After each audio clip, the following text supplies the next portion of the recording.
know about you, but I don't have all day to spend in the garden. I wish I did, but I don't. I'll show you a method that I use to eliminate a lot of the weeding, while at the same time making the soil more fertile. Before I show you the method, I will show you the results 6 weeks later, which is today. This is a wheelbarrow full of chicken manure, duck manure, and bedding. If you don't have or use animal manures, don't worry, I've got you covered too. Keep watching. Instead of putting it into a compost pile, I am simply going to put it right on top of my garden.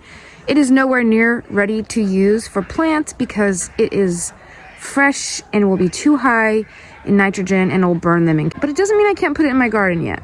Between these rows, lots and lots of weeds will want to grow. Composting in place is simply adding this material and bedding between these rows, and eventually it will break down and add fertility. It's not broken down at all, which makes it hot. That simply means the nitrogen levels are so high they will burn and kill any newly sprouting weed seeds. It makes it impossible for them to grow where the manure is. It saves me a lot of labor from making a compost pile and then taking the end product wheelbarrow by wheelbarrow into my garden. I think the biggest thing is manures can have pathogens, diseases, whatever in them. You don't want the manures to be touching plants that you're going to eat, such as lettuces and things. So I just put this in between the rows where it's not coming up close and touching the plants at all because I don't want them to damage the plants.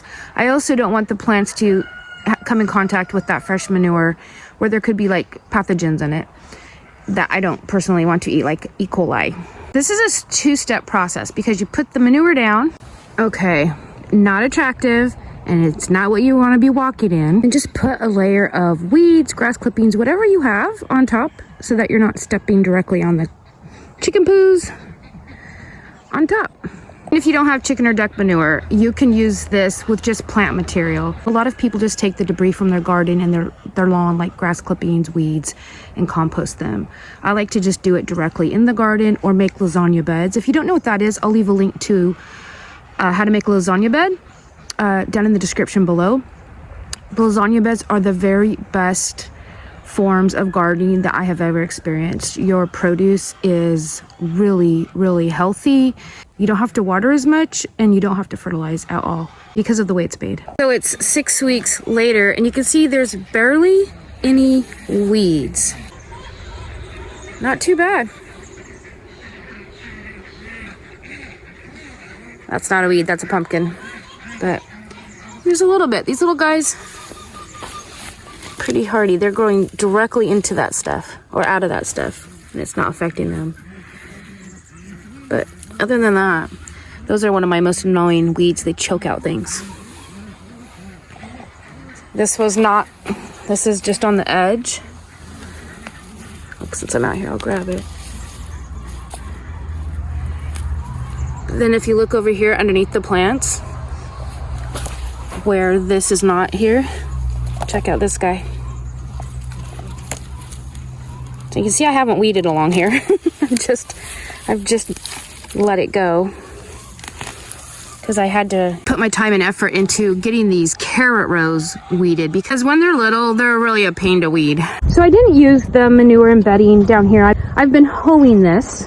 I have been hoeing this one. It's been a while. With over here.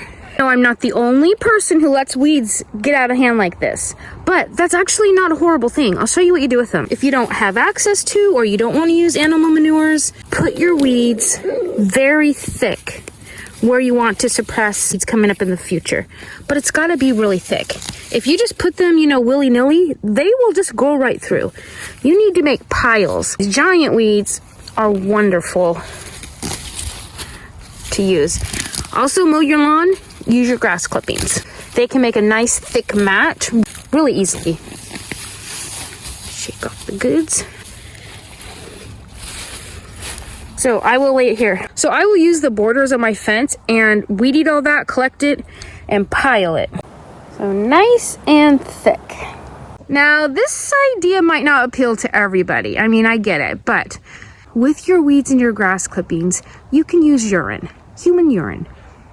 It's It's full of nitrogen. If you have a dog that pees in the same place on your lawn, you'll know there's a dead spot. That's what our goal is, where we don't want the weeds to grow up quite yet. If you or a family member is taking prescription medications, I don't think I would use that to feed my garden. But if you just have regular clean pee, use your pee.